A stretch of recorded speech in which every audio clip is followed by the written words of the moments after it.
Go follow him on Twitch, everybody. Wait. Shouts to Snapple. I drink a lot of Snapple. That's all I gotta say.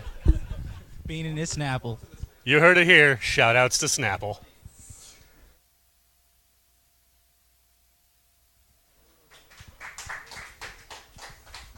All right, we're going to go ahead and go into standby as we prepare for A Link to the Past.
Hey everyone, I'd just like to remind you all you're watching the first ever Northwest Speedfest, a charity speedrunning gaming marathon in conjunction with Extra Life, raising money for the Seattle Children's Hospitals.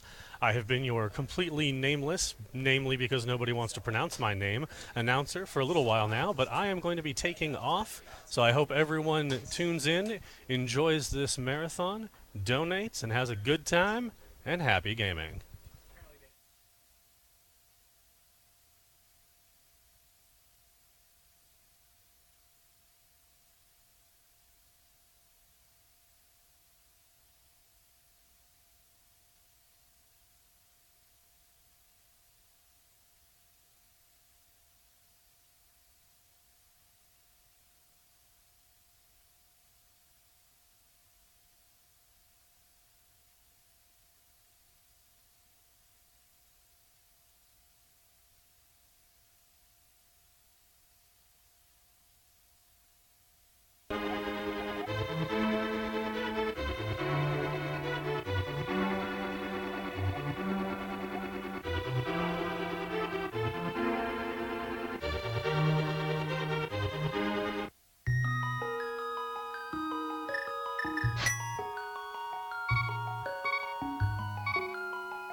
Why are the file names not CAN for the better country?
All right, ladies and gentlemen, we're just finishing setting up for a Link to the Past. I'm going to pipe up my man. How do you pronounce your tag? WQ. Just WQ? Yeah, there's 3 Qs in there or 4. Because there's 3 on the schedule and there's 4 in my name. Yeah, I think yeah, I fixed Okay, yeah, it. there's 4 Qs in there. Okay, sorry. 4 Qs. WQ is my name. You need the 4 Qs. Move the mic just a little bit closer, and then we should be solid. Cool. Before we start, we got a couple comments in the chat. I've got a question for WQ. Can you explain what natural gameplay is from RPG? Natural gameplay? Who's asking this? RPG Godfather. Okay, it's actually a system of belief I created that it has to do with. I figured it was a meme, but no, it's a real system of belief I created. It has to do with what optimal is not determined by what you think is optimal or theoretically optimal, but what's optimal is determined by what's actually happening in reality, because it stems from our beliefs, which create gameplay, which creates results. So if something's happening, it's always a response, a result of a belief. So if you want to change the result, you have to change the belief. You don't assume you can just magically play better. So that's what natural gameplay is. I don't think I was ready for that answer, but I'm glad I heard it. Not a lot of people are. All right. They change your mind. So there's still no audio in the left ear. Is that going to fix? For the gameplay, there won't be. Like I said, I just don't have another splitter. Okay. Is there any way to like not wear the headphones and have a microphone? Yeah, you can put it around your neck. That's why I said you can have the TV up. Okay. All right. That's better. Yep. All right. Also, yeah, if it's too far away, just like let me know. Yeah, no, that sounds good. I'll boost you up a little bit. He said, "Thank you, WQ. That was a real eye opener, friend." I hope people start thinking, change your gameplay. My mind just expanded. Hope you guys turn into an alpha gamer like me. That's the goal, right? That's the goal. Get better. People get better speedruns. Cool. So, who all's on your couch right now? What's up? Who all's on your couch? Did anybody want to introduce themselves? You guys can introduce yourselves. Yeah, I'm Walrus Prime. I play Mega Man X, but I got a time in this game. It's not a good time, but I got a time. I'm a pig that flies. I started running this game and I got into speedrunning, but haven't done runs in years. But I know a bit about this game. My actual commentator, he had to leave, so unfortunate. Barnow, which actually is good to meet him, but yeah. All right. Still, I'll show it. That's fine. All right. So just give us a countdown when you're ready, and I'm good to start the timer whenever. It's all on you. Okay. 5, 4, 3, 2, 1, go. Good luck. Good luck. So that first text box, you actually want to match, or you want to hold A for it, which I forgot to do, but you actually want to hold A for it. It's the only text box in the game that it can only process with A, and actually will process if you're holding A instead of mashing it. You don't have to actually mash it, which is it's a unique text box, and it's the very first thing in the game. It's kind of funny. Most text boxes you can actually get out with the D-pad and the face buttons, which is what we're going to do here. So this game has extremely tight movement, extremely fine movement. It's pretty much entirely characterized by having fine movement. And so a lot of what's going on is very subtle, and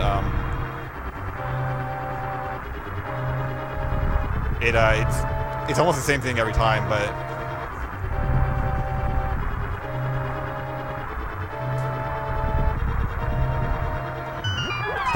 very, very small things change, and it actually is a very, very tight speedrun. For that reason, this game is a very good speedrun. This category is a very good category. It's probably one of the best, or the best speedrun category of the best game of all time. It has extremely good history and a lot of good competition. Yeah, this is a game that's been around for quite a while, right? And it's been finely tuned over the course of many years. It has a lot of history. There's a lot of people that put time into this game, and it's a very popular category.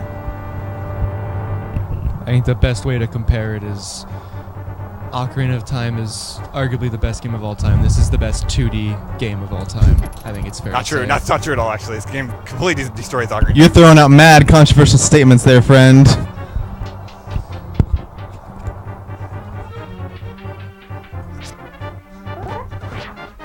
Okay, that was almost perfect. So the only reason that was not perfect is because I went a pixel too far left, which loses like 4 frames or 3 frames.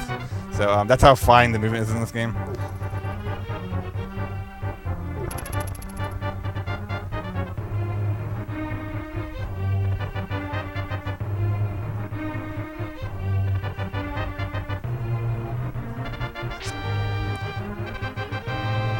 The other thing about this game is a lot of RNG. Almost every screen has like enemy RNG, and there's a lot of specific frame rules for enemies that will.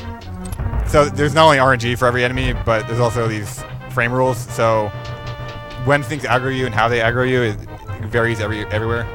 So every run is very different.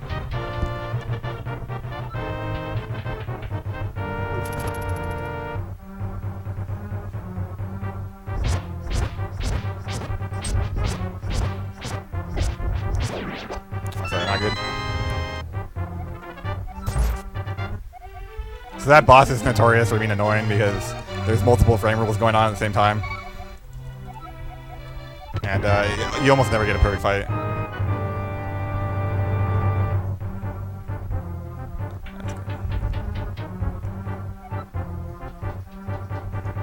So escape is actually like really boring because almost nothing happens, and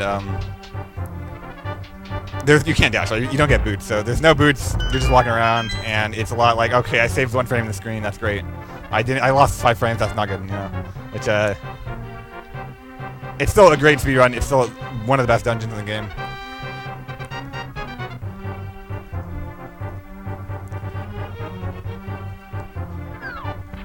Yeah, escape may seem a little slow-paced, right? But it's still got a lot of cool technical stuff going on throughout the entire. That's really good. So that blue guy is one of the examples of frame rules. So he aggroes you on a frame rule that's a global frame rule. So randomly he will. There's another one. So like randomly these guys will hit you, and there's really nothing you can do about it.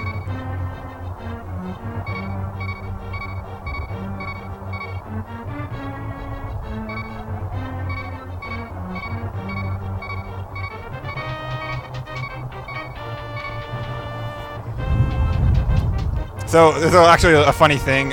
If you have 1 heart in Escape, you actually save about 50 frames at the end of Escape on the text, which is very weird. So it's actually faster to have 1 heart, but because it's a marathon, I'm going to get a heart here. So if you're doing like RTA, you would never, and there's more RNG, you would never get this heart because this heart, it takes about 30 frames to get it, and then you lose another 50 frames for having 2 hearts, which is it's not a good thing, but because it's a marathon, and I don't want to get Sank Heart, so it ends up being faster. That was nice. So one of the classic questions, and one of the things that people almost always get wrong is the difference between slashing enemies and boomeranging them. And they're the same frames to do them normally. When you slash an enemy, it's 3 frames slower, and when you boomerang an enemy, sometimes it's 2 or 4 frames faster. So even though slashing and boomerang is the same frames, boomerang ends up being a lot faster on enemies.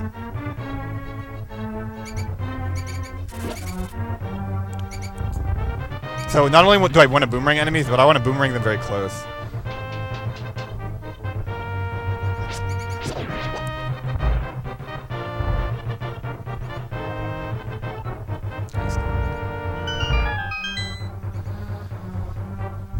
Well, so that was Escape. That's not a very good Escape. That's fine. So Escape in this game is pretty light. Usually you want to just get through it. Don't lose like major time. And then we go on to the second worst dungeon of the game, which is the Eastern. Which again, why is Eastern so bad? Well, there's no boots. So if you do skip Sangar here, it's very risky because the Octoroks do a whole heart. So if I get hit by Octorok, there's an extremely high chance I die. So it's going to be really important for me to not get hit by any Octoroks or Blue Guards. Now again, the movement in this game is so tight and so like optimized that everything I'm doing, all the movement is like highly scripted. It's too complex to go into right now. But not only is it doing exactly the same movement everywhere, really helpful, but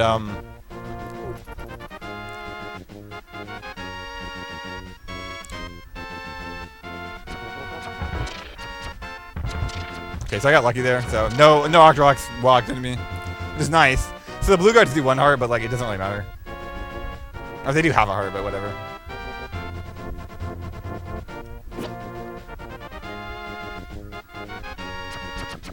So if you notice, I'm like mashing my D-pad. I'm kind of walking in a staggered manner.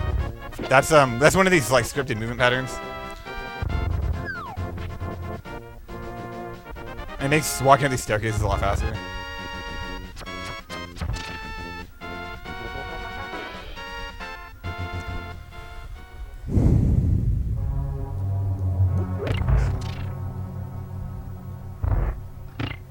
I think this is one of the worst screens in the game. Such a simple screen. What's so bad about it? Pumping left is really hard. So you have to pump left and around the Popus. It's just annoying. That's good. That hard is really convenient. This is another screen I absolutely hate.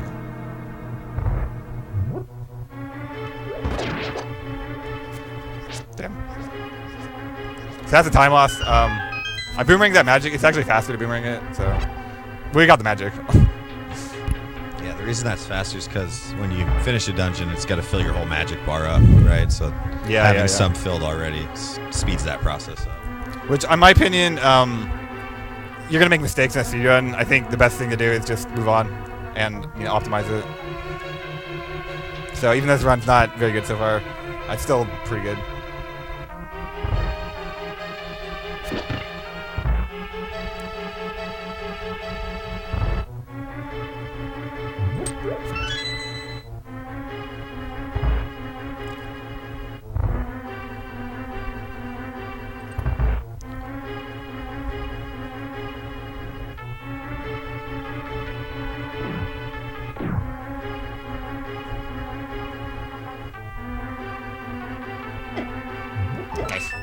Bird's BK boost is really good.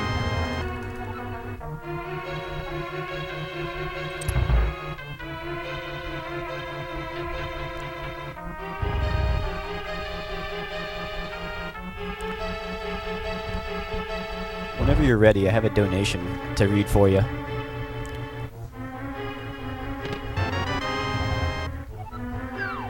These skeletons always aggro you. It's like really annoying.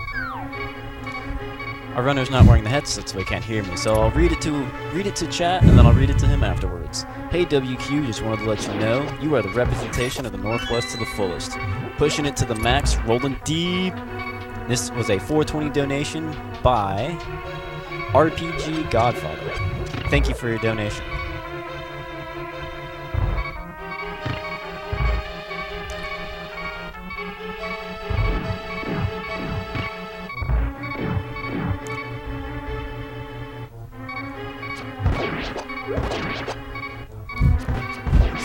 Thanks, dude.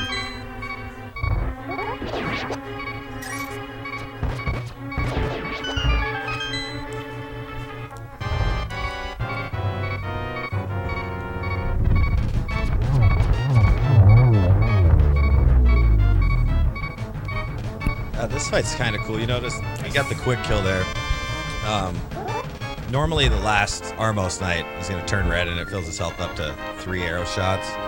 But if you kill him immediately after killing the other one, you can skip that state and save some time. So I actually, I got really lucky there because I shot 4 arrows at the first cycle and you want to shoot 5 and I shot 4. So that's why I shot an extra arrow at the end to make sure I got the quick kill.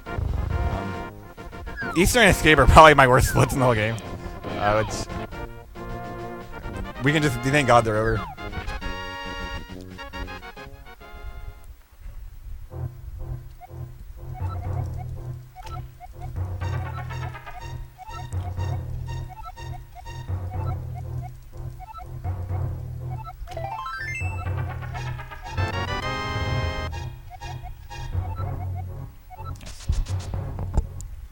So here we got the Pegasus boots, which you'll see used almost throughout the rest of the run for any long segments of movement.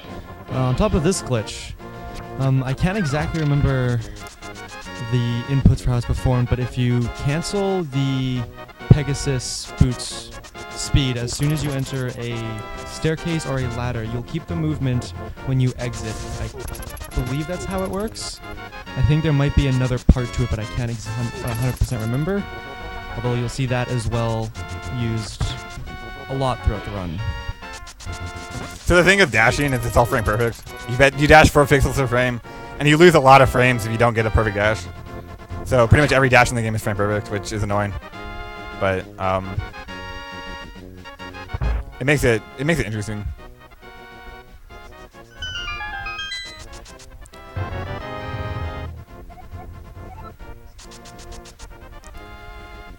We have a $25 donation from a dear friend of mine named Rachel.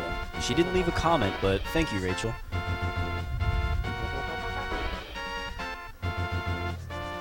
Nice. So I got a fence dash, or I got a bush dash here, which is very rare. It's interesting too because you can slide on this diagonal right there, which saves like 1 frame.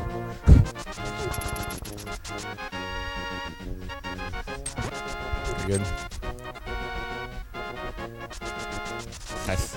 So if you, and there's no lag, so if you don't, that's a 1 frame dash right there that allows you to not dash in the water, and if you get lucky you don't get lag, so it saves a ton of time. All these dashes, there's one precise pixel you want to hit. It's not much slower if you get it, we're talking frames, but those frames really add up. And this is exactly what you're fighting for. To get a very good time in this game, you need very good dashes, you need good movement everywhere, and you have to be very like mentally sturdy. Because there's a lot of stupid crap that happens, and keep going is the most important part.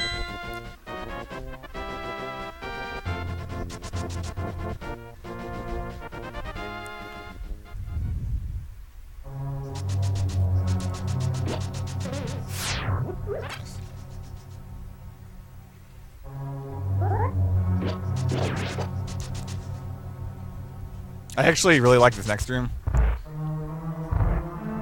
because it's so tight to get past that eyeball, but it's pretty scripted.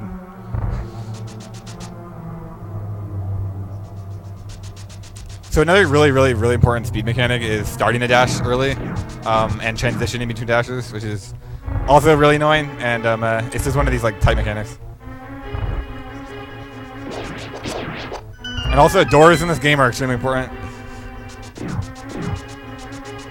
Nice. That was a very good dash stop. So, Super Mario World is not the only game that has annoying doors. This game actually has a lot of really complex door mechanics, which I made a guide on my YouTube channel about specifically how to move in and out of doors, and it's 40 minutes long, so.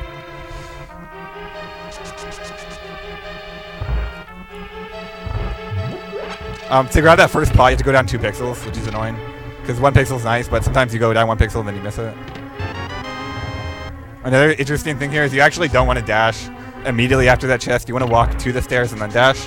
Because when you dash into a staircase, it resets your movement. But if you dash off a staircase, your movement starts with the dash. So it's actually a lot faster, which is really cool.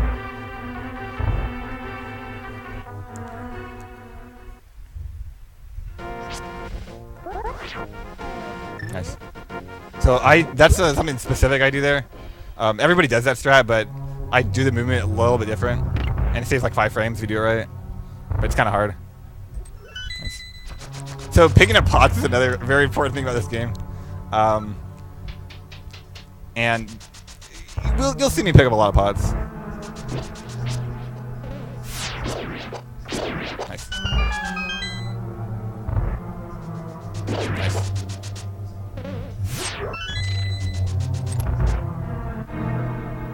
Here's a question from RPG Godfather. Chest turns save a frame. Why is he not using them? They actually don't save any frames. They actually lose time because in real time. So my big thing about this game is that task movement is completely irrelevant. It's all about real-time movement, and the only way to find real-time movement is to do runs and look at runs. So chest turns actually lose time. This is Land Molus. This fight always gave me a bunch of trouble.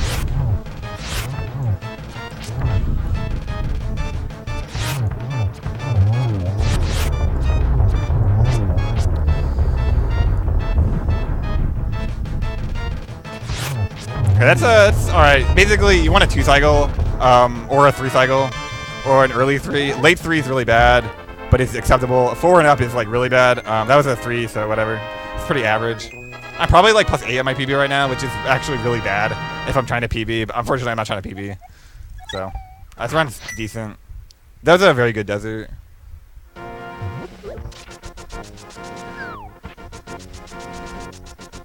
Do you want to talk about the category at all? It's Yeah, you're gonna see a non-major glitch here. It looks like a major glitch, but it's actually not.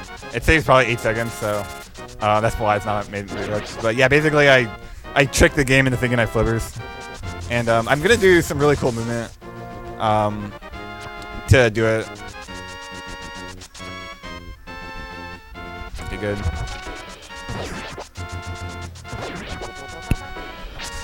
Nice. Okay, good. So if that Zora hits you, you soft lock, which is a major glitch. So fortunately, I didn't soft lock. But yeah, so that bush is actually really interesting because this game's on a grid, and so if you slash and then you immediately let go of the sword, so if you walk with the sword for 0 frames, you actually don't line up with the edge of the screen. You have to jump on the edge of the screen, and that's why you slash the bush. And so you have to hold your sword out for at least 1 frame. And if you actually hold your sword out to the next tile, so if you hold your sword out for a whole tile, you actually also won't line up with the screen. And it's because this whole game's on a grid. And so a lot of the movement in this game, that's why it's so scripted. It's because of this grid it's on, which we would get to hear Barnow talk about Tezuka, because Barnow loves Tezuka and he loves this game, and how Tezuka designed this game and a lot of the SNES games to be on this grid. And unfortunately, we won't get to hear that. But so that boulder can't hit you. It's happened I think 2 or 3 times to me ever. It's very, very, very rare. Nice.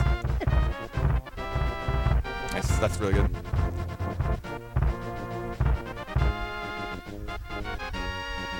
Nice. Okay, that's really good. Really good at Death Mountain.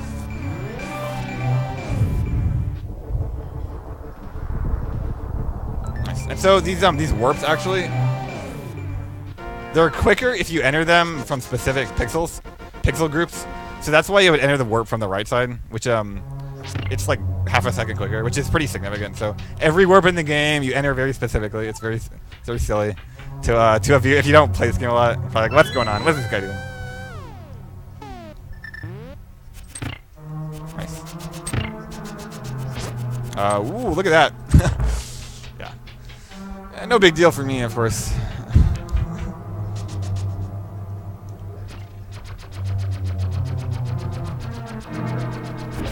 Nice. Yeah, so there's another glitch. It's a really minor glitch. It's this 1.0 glitch, so you play on a Japanese 1.0 cart. There's all these unique glitches on it, and on every single run of this game ever, you hear the same exact commentary where everyone says, there's all these glitches. Well, I'll do it too. So yeah, if you can dash with items on the same frame. It's a 1-frame trick, obviously, same frame, not too hard. And you see it with a lot of the items, even like the medallions. You can even dash with like the net and stuff. That's pretty cool.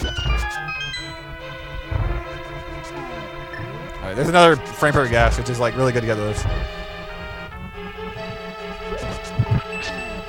We have a $15 donation from Scrivo. Good luck on the run, WQ. Here's some money to a great cause. Thank you, Scrivo, for your $15 donation.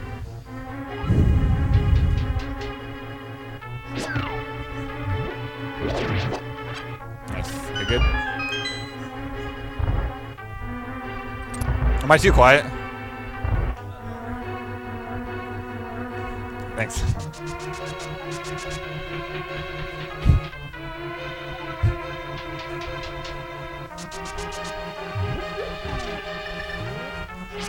Ooh, I'm fucking good, dude.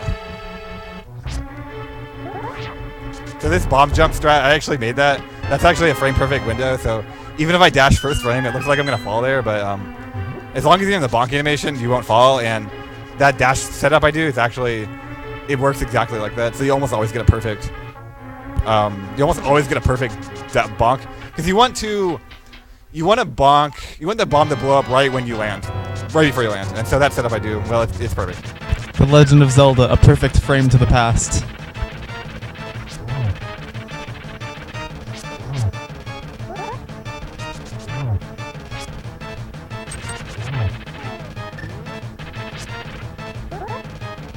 Okay, good.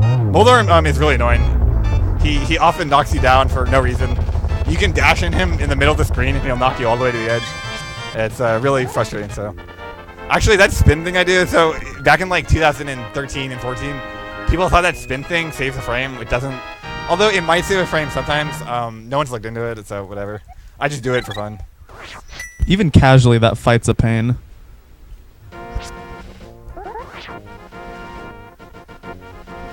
Nice, that's good. Nice, really good. Honestly, this run has really picked up after Eastern.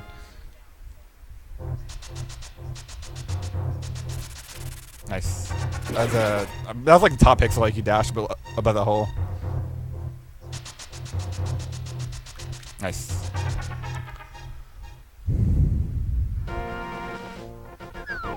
So I have 7 rupees. You want 24 here, so I'm gonna get all 4 of these. Which is not that much slower, even though it looks really bad. So a runner named Darkmind Demon, he actually he shoots that arrow past the tree on the far left right there, which I only recently learned this. So according to him, we'll have to give credit for getting that pickle. That's actually really important because you want 7 arrows. So if I missed that pickle with an arrow, then I would have needed to change a little. So I actually saved time for that. So I'm doing something called tree rupees, which is actually very tight. That green guard you saw spawn, if that guy hits me, the rupee root, I lose the rupee root. This loses like 8 to 10 seconds, and that's pretty big. So this game is extremely tight since it's so optimized.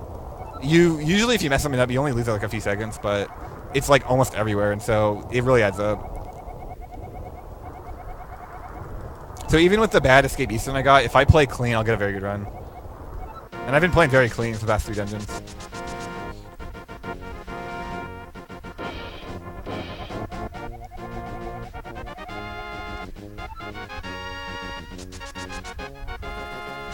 Yep. Okay, see there you go. I messed up the rupee route, which is exactly what I was avoiding. But so I'm gonna get blue rupees here, or I get green rupees. That's fine. I need to kill another 4 enemies. There's 1.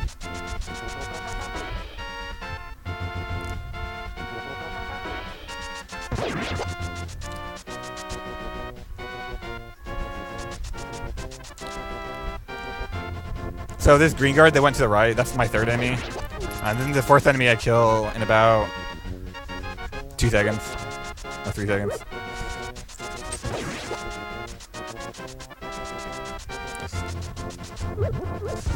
So losing getting hit by the guy is really bad because you want sword beams for Agate Tower. So I probably lost like 10 to 12 seconds on that, which is considerable.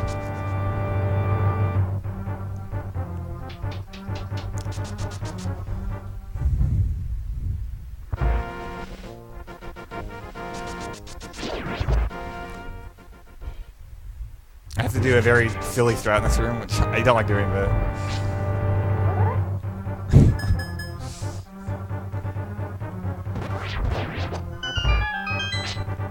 And so basically, I really don't want to fairy here. Okay, good. Actually, the heart is really good too. Now it's beams, so it worked out.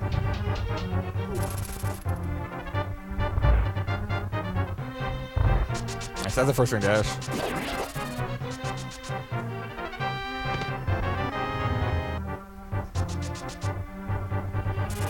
That's fine. So the bats don't do like full heart; they do a quarter heart. So if you get hit by that bat, like whatever.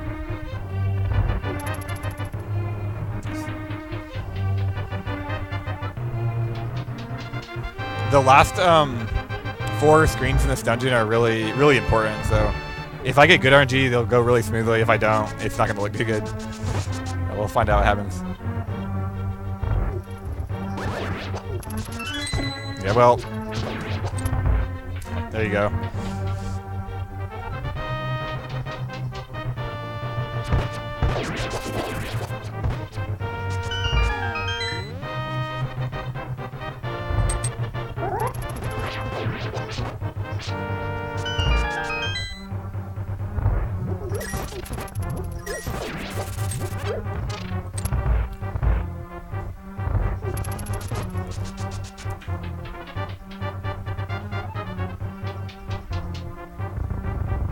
Good. So we're about to get to the worst fight in the game, and honestly, one of the worst fights in just all of speedrunning. This fight is literally just flat RNG. There's nothing you can do about it, and the time you lose on a bad fight it's too much. So if you're trying to like get a PB, 70% of your runs die in this fight, and that's really annoying. So like there's this cutoff like between 2 and 3 blue balls. If you get 1 extra blue ball, you lose another 12 seconds, and you lose 6 for the blue ball. So the whole thing is just like, it's very frustrating to get 3 blue balls, like 12 runs in a row, and then you can't PB on any of those runs. Probably gonna get destroyed by this guy, but I got 2 blue balls in my practice run earlier.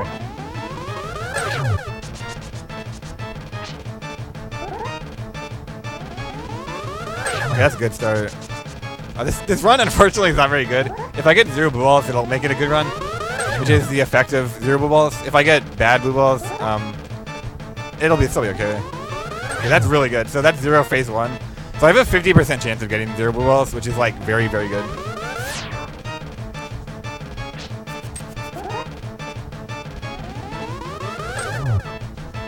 But I can almost guarantee you it's going to be 1 blue ball.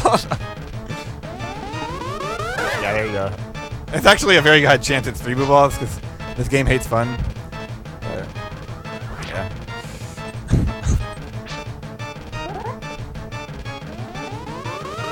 Unfortunately, that happens all the time, even though it looks bad. Dude, that was brutal. It actually happens all the time. Just gets your hopes up like that and then shatters them immediately. There is no Aghanim fight where I trust this guy. That's fine. 3 blue balls is actually average. It's 25 seconds off 0 blue balls, which is completely unrecoverable, which is why it matters so much. But unfortunately, with the nature of this game, you have to just take what you get.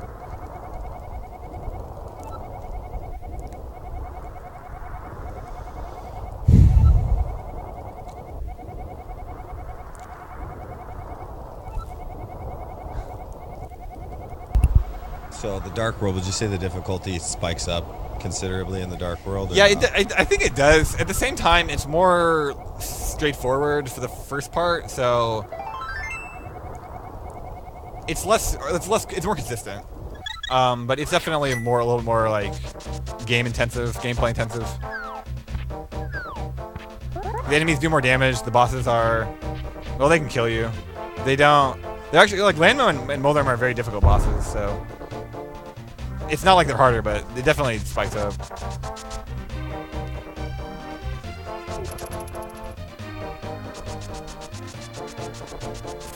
Yeah, that's good.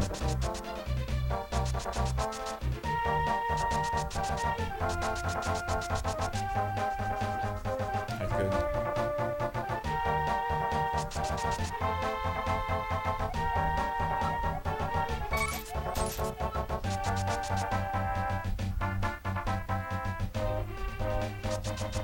Nice.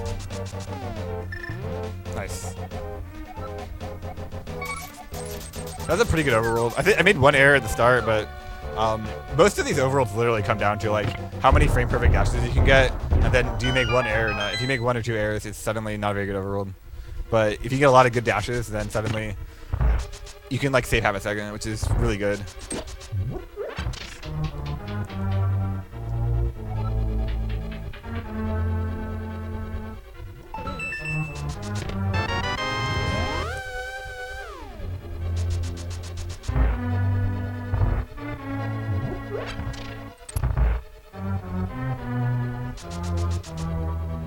This guy is my favorite jelly in the whole game.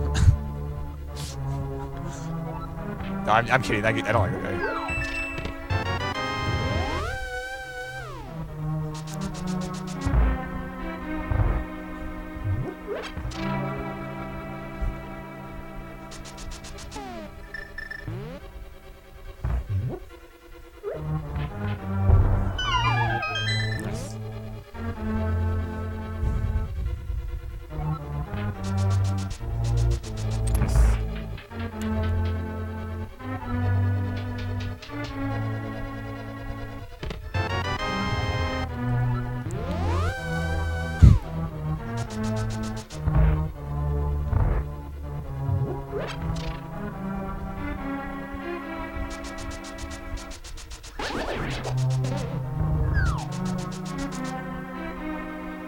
There's a really, really important trick coming up, so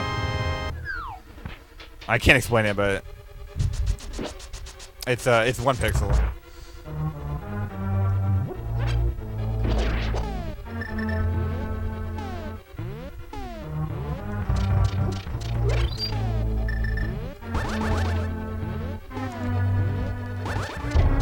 So unfortunately, I didn't get either pixel, and then I also I got the fairy, so I actually lost a lot of time on that trick, which is an unfortunate part about speedrunning this game because getting a good light roll is very important and it's very rare.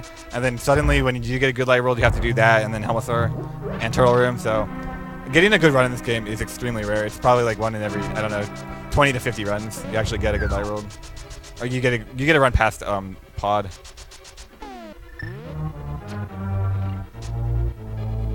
Uh-oh. This is bad. So yeah, there's things you can do about that guy, but I just play it safe.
Nice. That's really good. Yeah, that was like a really clean fight. It actually wasn't a perfect fight, but it's basically perfect.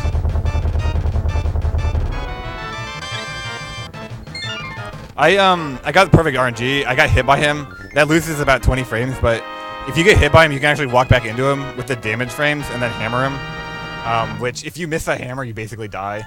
So it's kind of risky, but it's not that risky. And it saves so much time. You have to do it.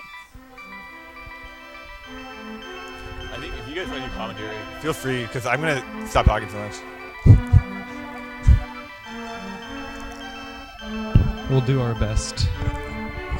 Yeah, I'm not super knowledgeable, but I know a thing or two. I've played this game like 10 times, never once for speed though. So I guess the next thing we could talk about is the route a little bit.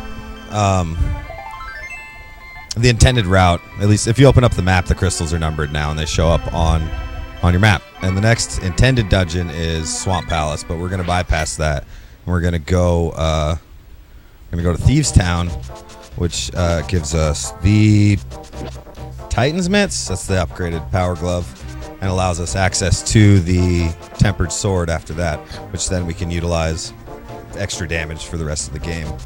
And that'll be the last sword upgrade we get.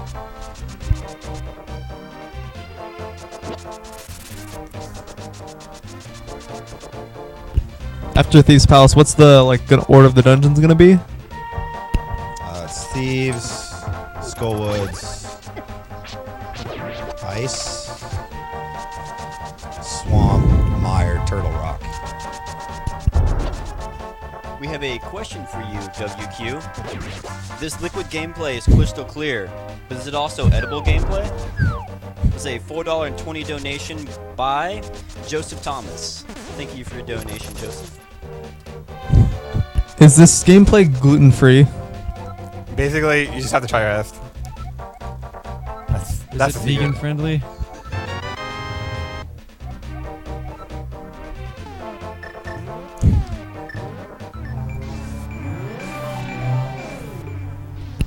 Now those quick warps that you were talking about earlier also apply when mirroring, right? Yeah. So that's why I menued with the mirror. It's specific. So this screen's actually really interesting because if you do that screen perfectly, you always get hit by the green guard. So you have to intentionally slow yourself down.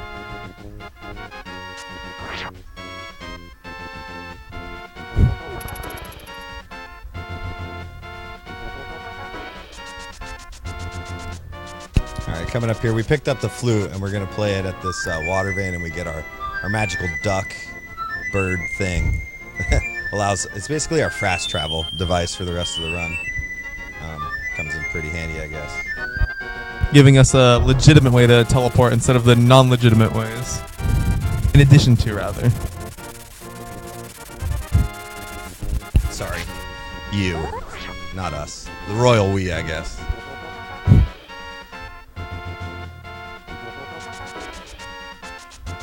Nice. Gives the boy, gives the legend.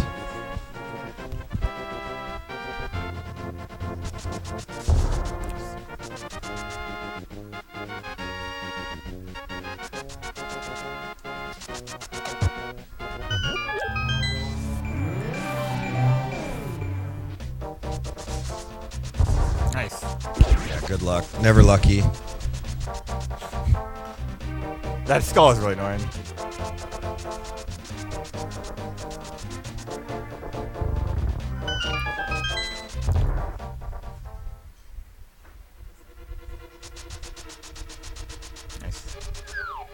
Nice. That's also not intended. So occasionally you can not get hit by that guy, but you kind of just have to get lucky. We have a question dedicated towards Walrus. What do you do if the bird gets in the way? You toss him.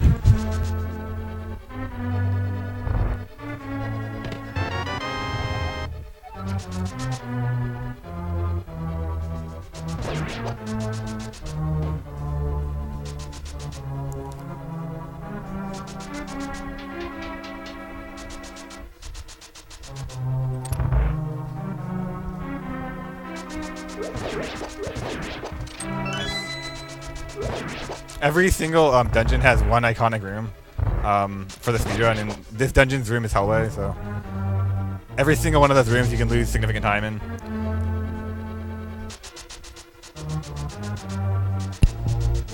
Darn. So that was okay. Basically, Hellway is a really, really terrible room, so. Yeah, basically you have to get a perfect dash.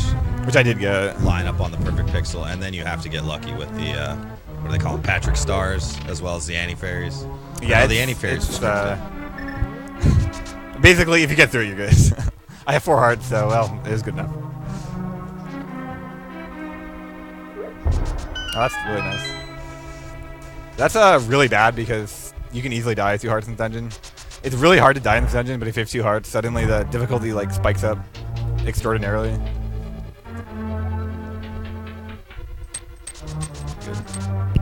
Yeah, so like we said, the dungeon order that you see on the map is generally a recommended guide. Nice, as RNG. you can tell from being in Dungeon 5 second, we can access most of the dungeons out of order. I think the 1 to 8 is generally a difficulty guide, going 1 through 8 in order. Closer? Sorry, I've been told to put the mic closer. So I'm actually going to do something here that normally people don't do. Just get a heart. So yeah, Thieves Town is number 5 out of 8. The dungeon itself isn't super difficult, but when you get to the final boss, and like WQ said, with 2 hearts or less, this dungeon gets very difficult. But especially on the final boss, who deals 2 hearts per attack, it can become very difficult, especially with all the projectiles flying around the map. Well, the fight is scripted. If you follow the script perfectly, it shouldn't be a problem. But it's very easy to get off script, and if you get off script, it becomes a very dangerous fight. So hopefully WQ puts the sword to blind here.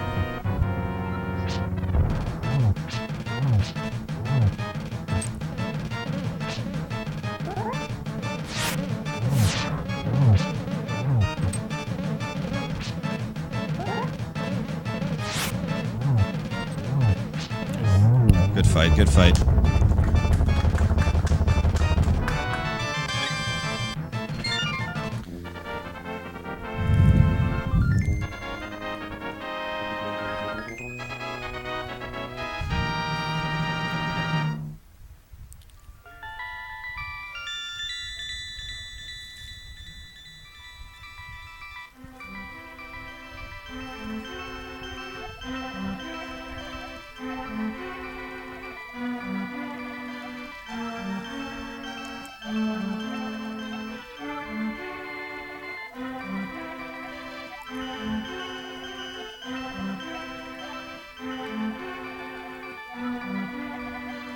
So coming up next, we're gonna go pick up our buddy, the dwarf frog, and get our sword tempered. Then we're heading up to Skullwoods. Skullwoods is a pretty cool dungeon, in my opinion. The concept is pretty neat, and then there are a bunch of different entrances and different ways to sort of go through the dungeon and get yourself stuck or lost or whatever. Obviously, in the speed run, we know the way through, and that's not an issue. But I think the concept is pretty neat. It and the Desert Palace from earlier in the game are kind of the only dungeons in the Zelda series where you continually like leave and exit them. You know what I mean? Like the earlier one, less so much on the continually part. But the only other thing I can think of is like the Spirit Temple and like Ocarina, a couple other ones where you're entering and exiting though. I always find it interesting when they mess with the different dungeon templates and formulas like that. Yeah, the biggest gimmick with those two dungeons in this game is that there's multiple different parts to them. So you need to leave and enter different spots to access different parts of the dungeon. Whereas Spirit Temple is all one unit.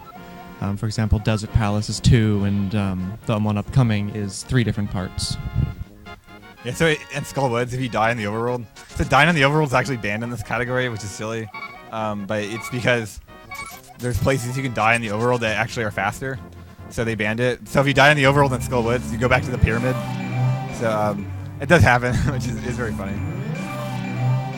I didn't know that. You lose a lot of time for that though, so obviously no one cares. So that's one of the cases where dying literally is a run killer. I'm so upset.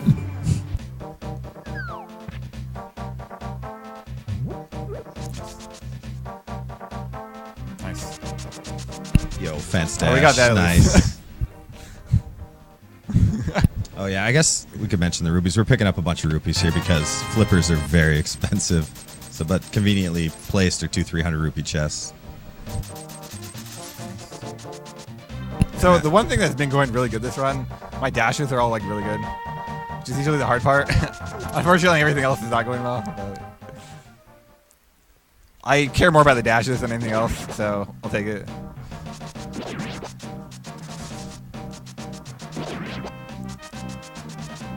Also, the Skullwoods music is a banger. Just wanted to mention that.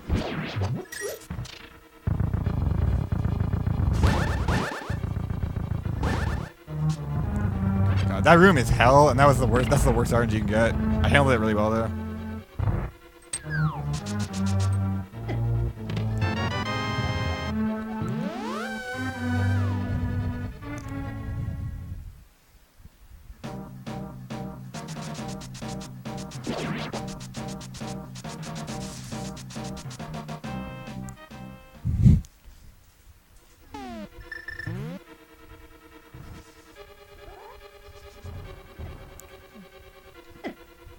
Wow, nice mini mold worms.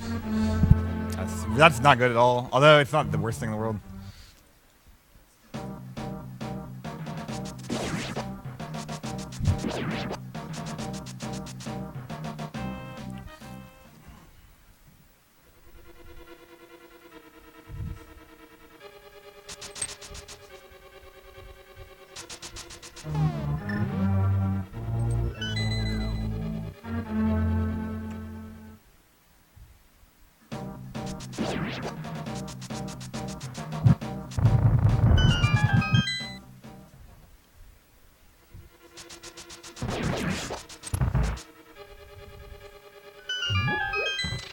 This Mummy Hellway is a pretty neat room.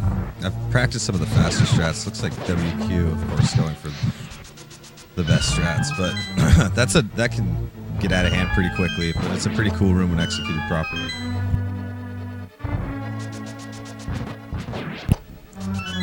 Coming up, we got Mothula. Pretty interesting fight.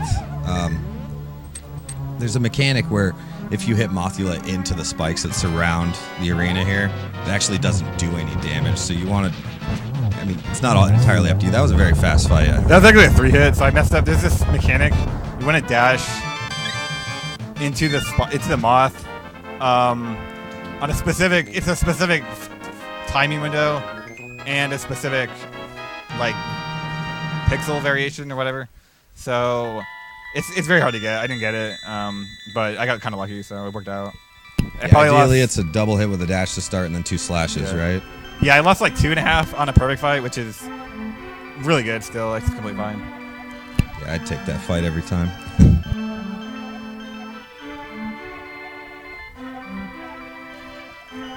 So next up is probably the worst split in the game. Everyone hates it. Casually, you hate it. It's actually pretty consistent, and it's pretty fun. So this split usually has the most variation.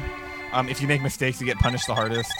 And Cold Stare, if you die in him, you lose about 4 minutes. So it's definitely a pivot point in the run.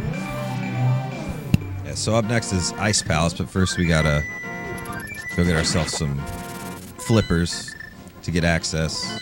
I guess you could fake flipper there technically, but you need the flippers anyways for Swamp, so we're going to get them now. And you saw him play the ocarina and then dash to the left side of the screen. That saves a handful of frames from getting picked up by the bird if you dash into it. So every time he plays the ocarina, nice he block. will do that.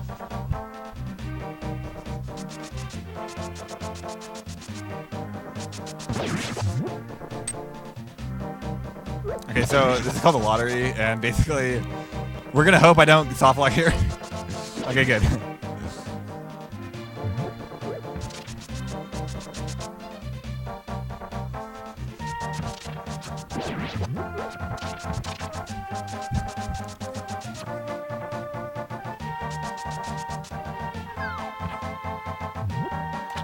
So I grabbed that rock from the right side, actually, which it looks slower because you're walking slower with the rock longer. It's actually faster for some strange reason. And it's easier too. So if you're looking for natural gameplay, well, there you go. There it is, right there. When you put it that way, actually, that makes sense. So now that we're coming up onto the flippers, I want to talk about a glitch that we saw a bit earlier, which was him swimming without the flippers. So essentially how that works is when you load a new zone in the map, the game doesn't check to see if Link is in water, like it does if you jump in the water. It automatically keeps Link where he was when he entered a new area. So if you enter the water a frame before you enter a new zone, it'll keep Link placed in the water, and since there's nowhere, first off, since the game doesn't check to make sure Link is on land, it won't place him out of the water, and second off, because there's nowhere on land for Link to be placed, even if it did, Link would stay. Sorry. Link would stay in the water regardless. Yeah, so that dash I actually was the highest frame or highest pixel, which is if you do that low, that's a time loss. That's like a 5-second time loss. So we're gonna have to eat that one.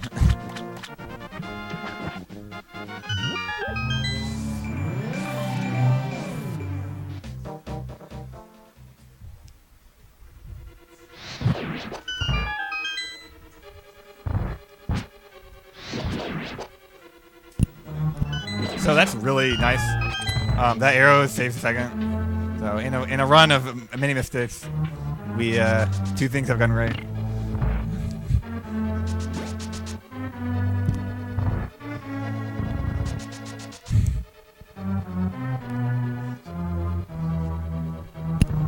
So Ice Palace is a dungeon that is intended to be much longer than it's going to be in this speedrun. The intended route requires a lot of backtracking and puzzle solving and things of that nature, but WQ is going to utilize one bomb jump to essentially break that puzzle and allow access to the end immediately.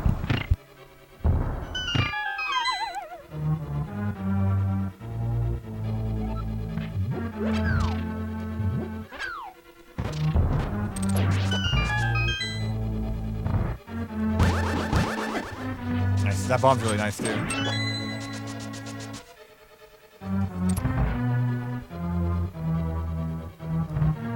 Nice, perfect.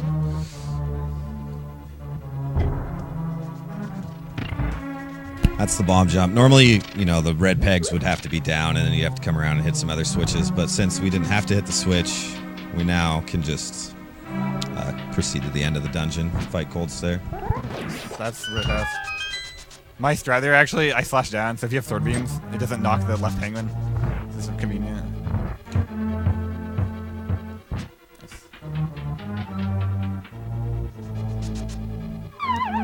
So Cold Stare is a very difficult boss, and a lot of people think he's much easier than he actually is. And really, no matter how good you get at this game, if you're nervous, your skill level is going to be tested.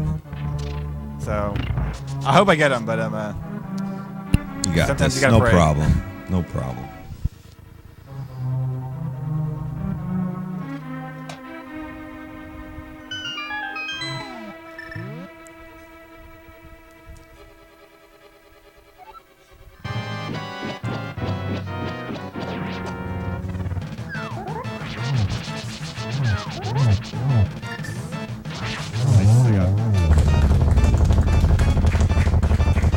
That was a very nice fight.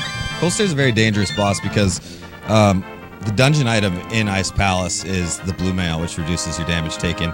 But obviously we skipped that, and so the damage sort of amps up a little bit here. I think the puffs do 4 full hearts of damage, and the ice drops from the ceiling do 2 hearts as well. So coming into the dungeon with what, 6, 7 hearts? 9. 9 hearts. But the problem is, the Cold Stare has like a ridiculous amount of HP also. So if you mess that fight up, it's like a 30-second fight, and it's like really, it's like playing. What's that one game? The anime game. Like running away from bullets. If you beef the fight, the puffs could separate. It becomes a much more chaotic fight with ice also falling from the ceiling. It's called Toho. Yeah, it's called Toho. It's Ice Palace. Yeah, and then if you die to Cold Stare, there's no sort of shortcut to the end of the dungeon. You have to do the entire dungeon over again, so it's a major time loss. But that was a very good fight. That's a first way mirror.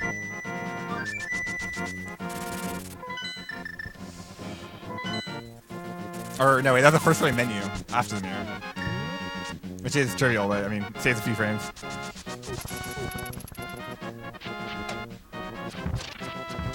So actually killing that that Octorok, not when you warp, saves a bunch of time.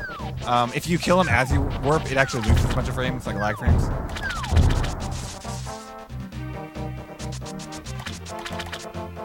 So up next is Swamp Palace now. Intended second dungeon of the Dark World. But after our detour, we've amped up our abilities a little bit. So it's sort of, we have increased damage. Normally we wouldn't have the tempered sword here. But the dungeon is fairly straightforward, but has a lot of small RNG that can cost you lots of time over the course of the whole dungeon. In the enemy movements in basically every room can cost you frames or seconds. Yeah, well, there's a few seconds. So, going into this dungeon, it's not that bad to lose a heart because what happens is you actually don't have beams. Sometimes sword beams will destroy the enemy before your sword does the damage, and it's kind of annoying. So I lost a heart in the overworld, but it actually rewarded me in that second screen because I was able to just slash them and kill them.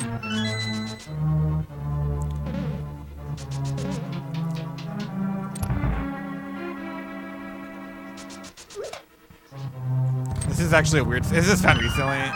By recently, I mean this year. So if you kill that red skeleton, this cutscene is quicker by like 10 frames or something.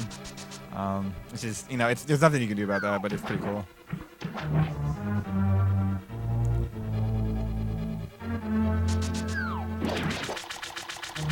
Oh, that's nice.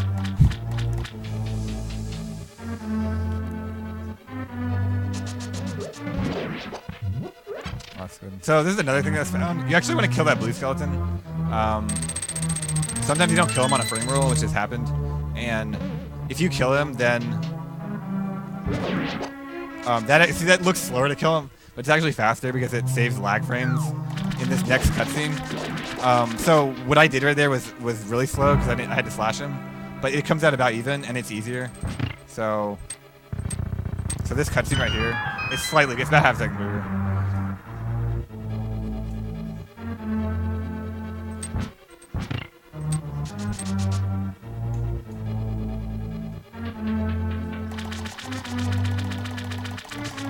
Good dashes, very good dashes.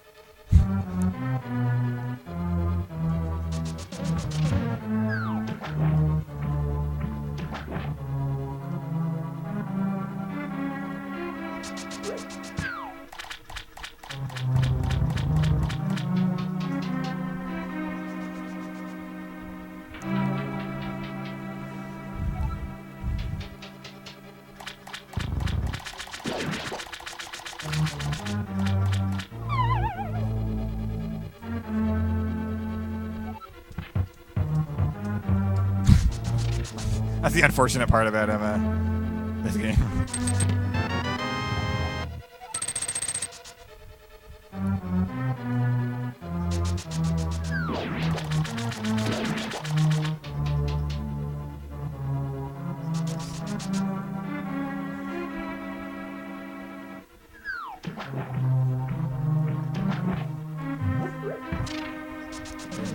So yeah, the reason I killed that guy is so on that dash he's not like hanging out next to me.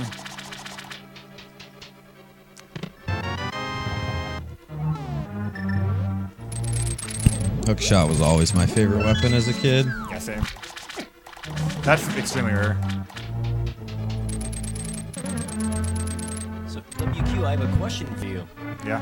RPG Godfather brought up the idea to have a donation incentive for you to flex at the end of your run. What would you like this incentive to be? Or how much, I should say. Why asking me? I'm trying to do the right. Because you'll be the one flexing. He seems impartial. You say 2,300? Is that low? That sounds kind of low. That's essentially 80 more. I'm rolling a big pocketbook here. Like. 80 more dollars. Nah, dude, make it 180. 180? All right. You hear that, folks? If we can get 180 more, WQ will flex at the end of his run. And you have 20 minutes to do this, by the way. It better be good for that.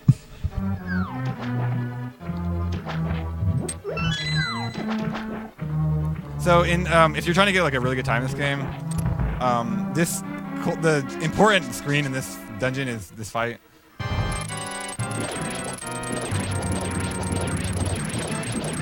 Okay, I failed it.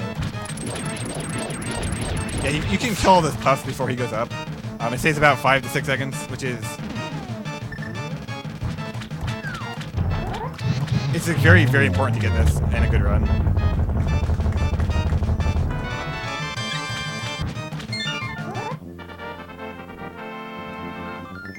So I'm looking at my timer. I'm actually on pace for 124 still. I think nothing has gone right this run except Cold Stare and Helmosaur. But I'm actually still on pace for 124, which is good. That's the goal.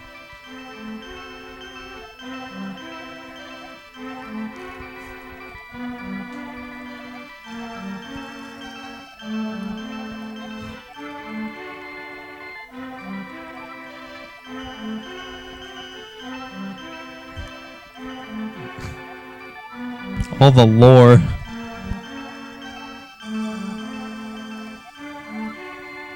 Yeah, I think this is the longest crystal cutscene in the game, isn't it? Yeah, it's actually kind of relaxing after Ice Palace, honestly. When you spend 80% of the run, being like frame perfect, it's kind of nice to have those moments where, you just kind of have to. The game forces you to take a moment to yourself.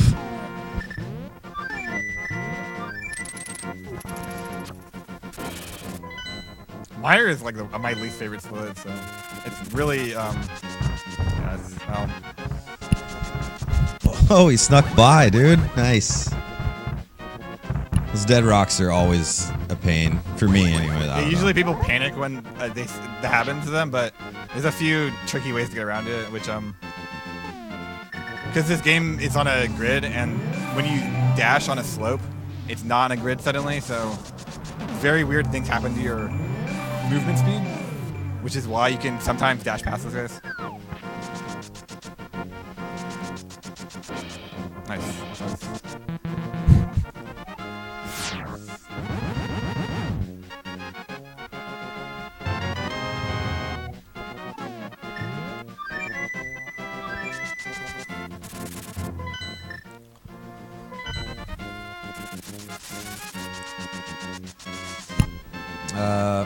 So I guess next is Meyer, right? This is a little trip to do some gathering. I think this is the last sort of overworld adventure to do item collection for the required items. This is Ice Rod he's getting now, required for Trinex in the Turtle Rock dungeon. And what we just picked up before was the Ether Tablet, which allows access to Misery Mire itself. So now WQ is off to Misery Mire, one of the, I think, the cooler dungeons in the game. So the important screen of this dungeon is the second screen. It's called Mire 2, which is highly creative. No other reason than being the second screen of the dungeon. But it's actually a very important screen, and it's kind of hard. So. The rest of the dungeon is probably the most consistent out of the whole game, which it's interesting. The overworld's very difficult. Mire 2 is very difficult, and then it's a long, easy dungeon, so it's like, I have mixed feelings about it.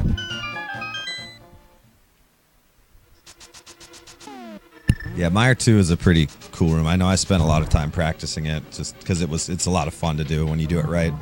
It's very fast. Okay.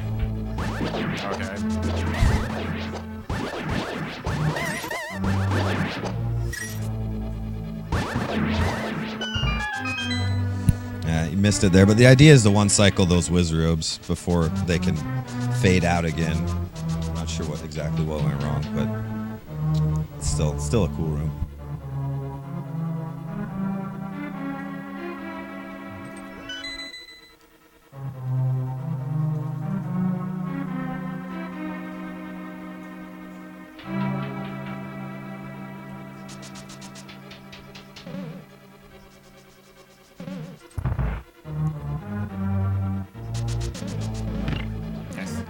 That's actually not faster, but it looks really cool.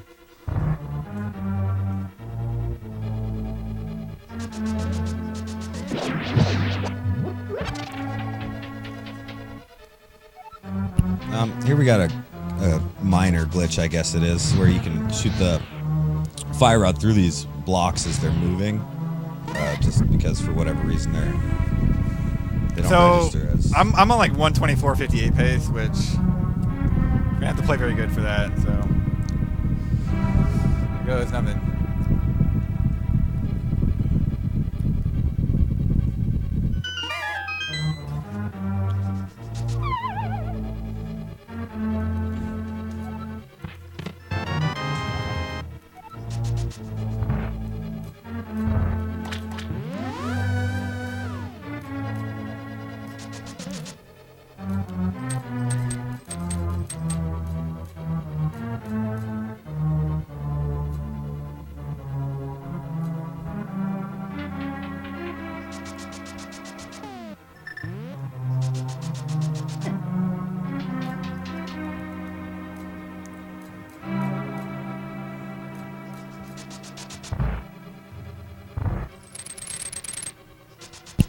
The dungeon item here, the Canis Samaria, is a pretty cool weapon.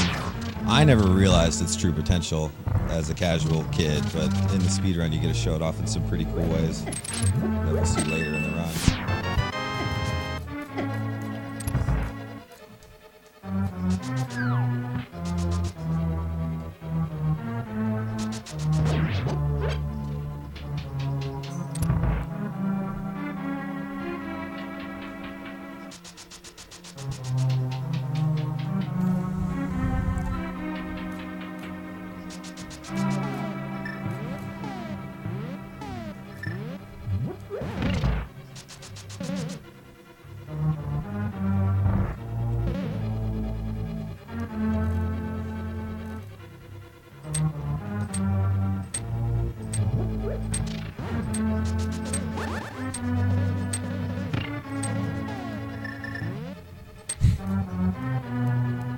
Here's one small thing, I guess.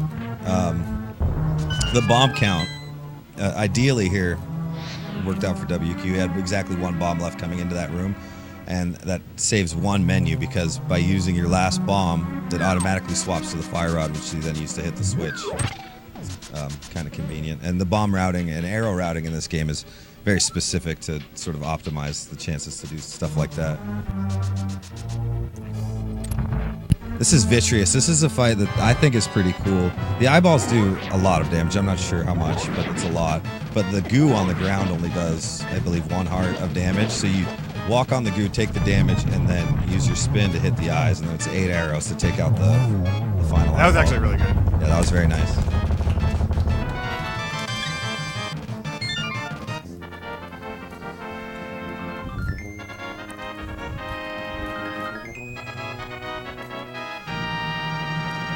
So that's crystal number 6. We got one more crystal left. That's up in Turtle Rock.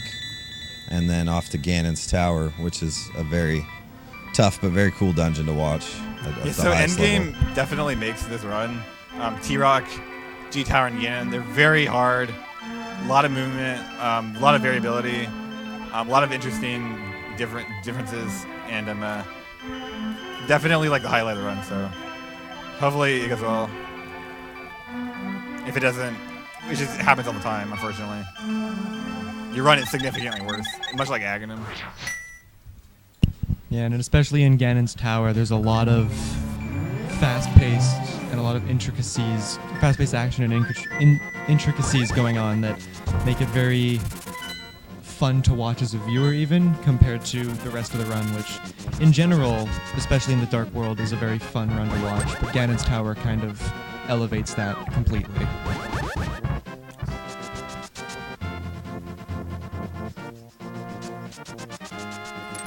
Another thing about this T-Rock is that there was no more squirrels after T-Rock. These squirrels are the worst thing in this game. It's like Aghanim, the squirrels, and then, oh, I don't know. That's pretty much the tier list. The tier list of things that people don't like. So if that squirrel had gone up, I would have got blocked, which is why I stopped.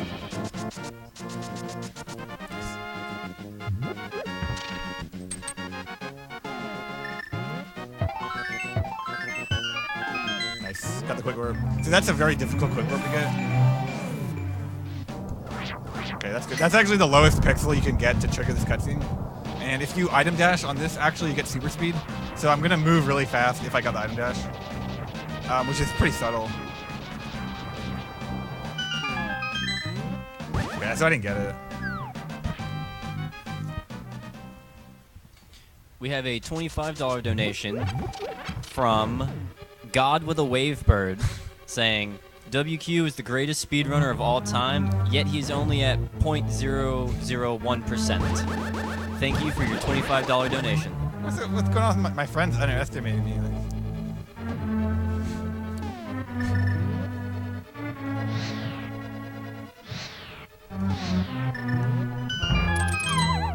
If you miss the hook shot, which a lot of people, it's a 3-second time loss, which is like, oh my god. Absurd. So Turtle Rock is another pretty dangerous dungeon, at least casually, or for me as a bad speedrunner of this game. There are a lot of enemies that do a lot of hearts damage, up to 4 hearts, I believe, the pokies, the chain chomps, those rollers that he just deboosted off of. So your health is kind of at a premium in this stage. If you make a few mistakes, it can end very quickly. So actually, I don't need that magic. Woo, that was extremely tight. That's a pretty dangerous room with those chain If I got chomps. hit by that guy, this run would have been very much worse. Because I don't get a fairy. So that magic, I don't need that magic, but getting that magic makes this dungeon a lot more straightforward. So I just went for it. Usually you get a fairy here. I didn't get a fairy because I messed up the ruby route. So if you don't mess up the ruby route, you almost always get a fairy. You get more hearts. It becomes a lot more straightforward, but that didn't happen. Yeah, there's actually a setup way back in Aghanim's Tower to manipulate a fairy drop at some point during this dungeon. But that fairy was actually dropped, I think, during the bomb jump in Darkness, right? I think I got the fairy on the bomb jump, which it like walked into me, which is actually pretty rare in itself. Almost always it like runs away from you.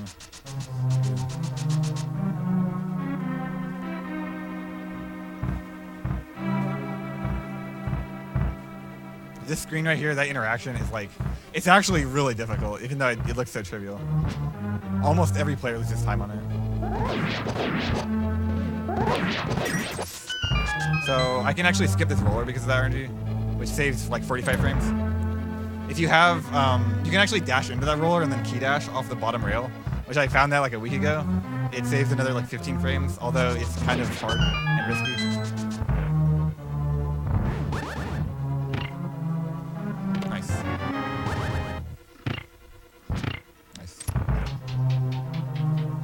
So the last part of T-Rock's kind of hard, so you have to do laser skip, and then you have to do a very, very, very important item dash. And then Trinex. Trinex is pretty straightforward, but one mistake on any of this, and it's like 5-second error per mistake. And in a run where 15 seconds will kill your run, 5 seconds is a huge deal.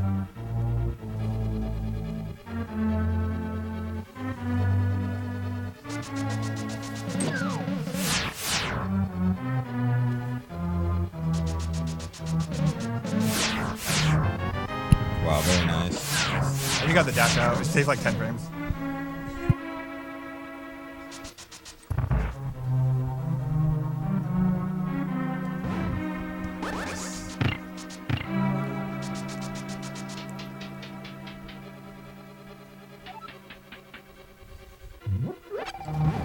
So coming up, Trinex, the only instance of using the ice rod in the whole run.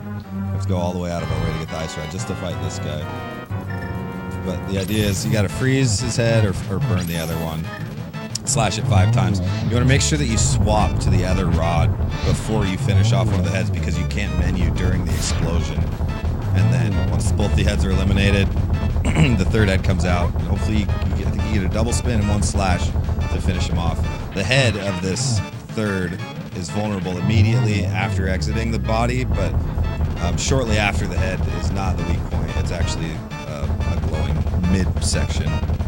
Yeah, so something interesting I found about this fight, actually, like a month ago, if you slash when he's blowing up and you're like waiting for him, if you slash during that, it actually doesn't lose a frame.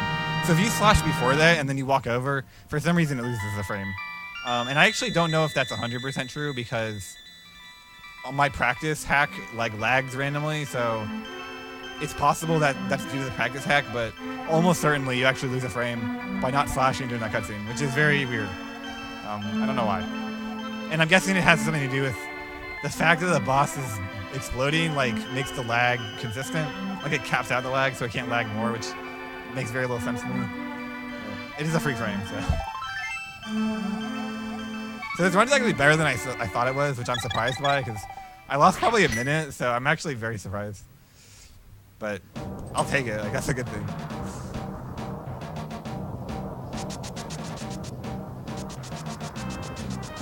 So this G-Tower is like absolutely the best dungeon. It's partly actually one of the best parts of all speedrunning. It's a culmination of everything you've done so far, and they throw it all in one dungeon, and then so every room in G-Tower. I was saying how there's one like important room per dungeon. G-Tower, like every single screen is important, and it's pretty much like the culmination of the whole game. There's nothing unique about it, and that's what makes it unique. The first 3 minutes is like the most mechanically intensive part of this game, by far, which is very cool. It's very fun to watch if it's done well.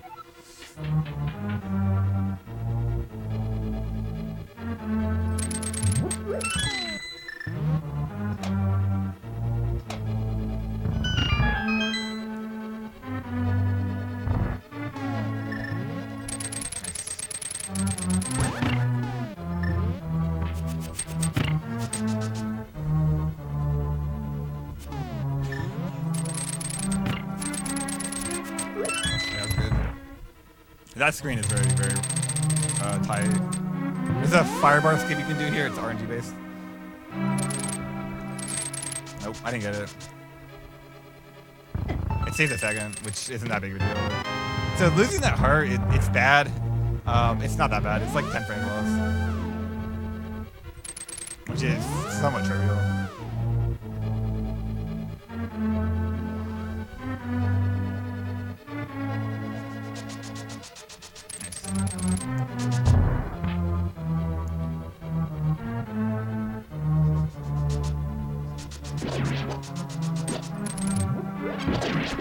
So coming up, we've got the first of the refights.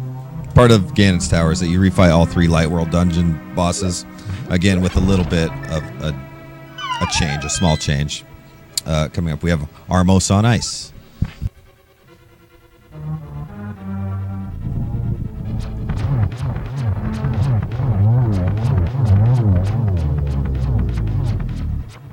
Yeah, oddly enough, I'm much better at Ice Armos than actual Armos.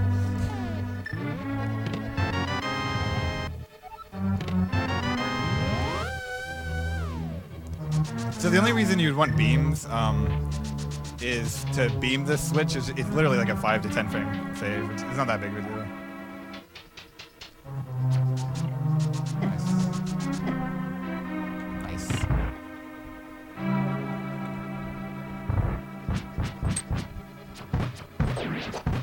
That's really good. Very nice. These 2 mimic rooms back to back are 2 of the most technical, I think, rooms. 2 hardest to execute rooms in the game, aren't they? Yeah, I do really streamlined strats for them. So my strats for them are really fast and pretty consistent.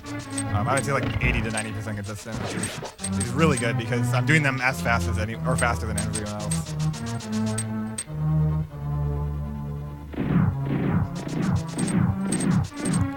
There's 4 RNGs for that, and I got the hardest one, so loses like a second.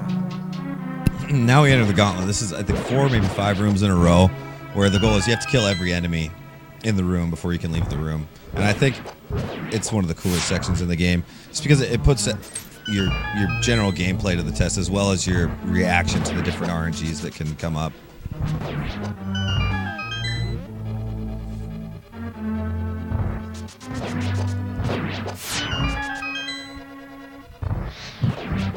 That's a pretty good gauntlet. Yeah, that was pretty good. And up next, we have our second refight of Ganon's Tower. Lamolus with a thing in the corner that shoots balls at you. That's really good. Nice one, Circle. And what a difference it made. Dash out. If you dash on the last, right when the last thing explodes, if you dash, you'll dash. It's a perfect dash out. Got a heart, which is nice. So 11 hearts is like really, really good.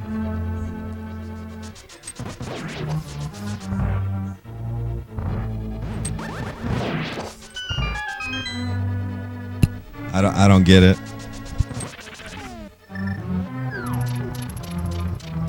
I lost the run here please. actually about 4 days ago. It's my best run ever, and I lost it to that last torch, which is like the dumbest thing you can do. So I'm pretty salty about that, but hey, better than this run. I'm plus a minute on my PB, which is actually pretty good. Because I probably lost a minute on this run.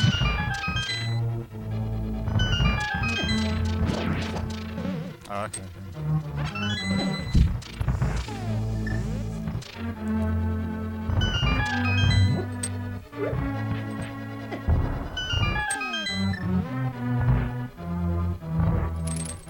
So I'm skipping the magic here, which means Ganon's like you can only miss 2 spins or 1 spin with a good Ganon fight. So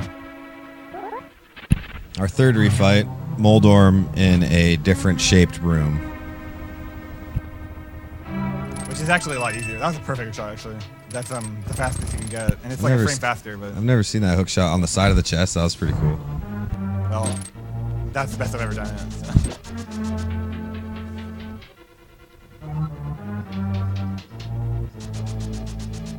All in all, I think it was a pretty solid Ganon's Tower, wasn't it? It was. Yeah, no, it's good.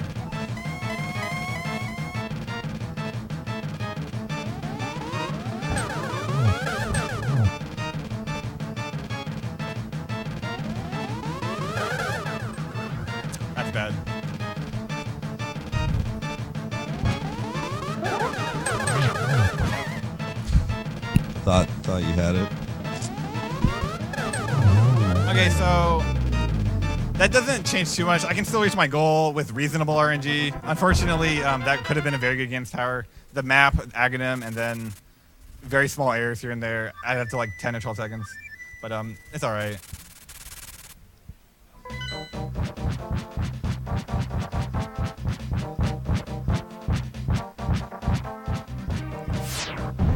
So the Ganon fight is a pretty amazing fight, in my opinion. There's four different phases, I guess. The first one, he spins his trident and throws it at you.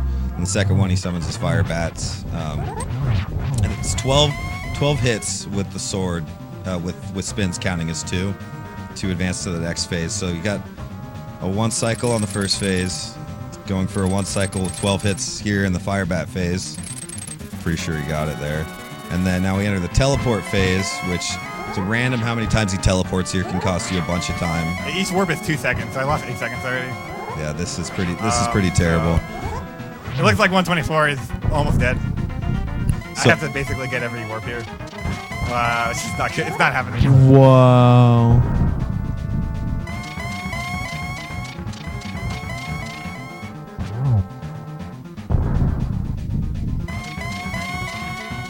That's really good, actually. Okay, that was phase 3. This is phase 4, the final phase. Nice torch glitch. So if you light the left torch before the right torch goes out, the right torch actually never goes out. So for the rest of the fight, you only have to light the left torch to be able to hit him. Oh fuck. This is. I'm gonna shut up.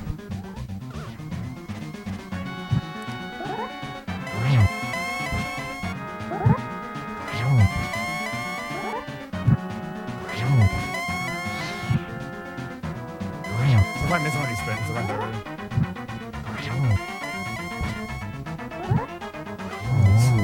And that's it. Get ready on time as soon as he walks through the door here. Okay. It's coming up.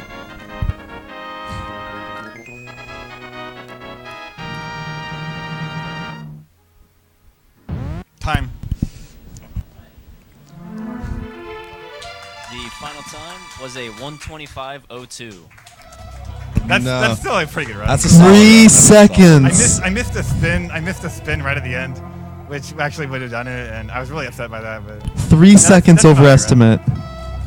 Well, over. I lost the like goal. a minute, Over the but goal. actually, like a really good True. run, where it was good. A lot of the dashes went well, which is like the harder part. I'm making a lot of errors for like arbitrary reasons, so that's not that big of a deal.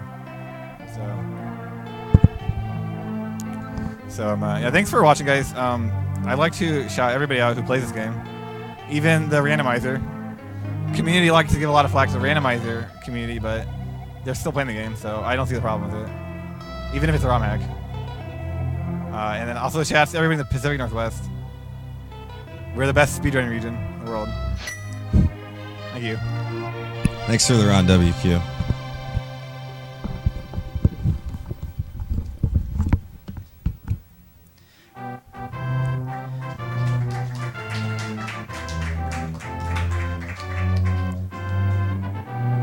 All right, that was WQ with A Link to the Past. Coming up next, we have Kuroshi Tarniki doing a Legend of Zelda Majora's Mask 80% race. And taking over for the mic from me will be Hey, it's Bentley. This has been Ryven, and maybe you'll see me later. Hear this beautiful, beautiful voice again.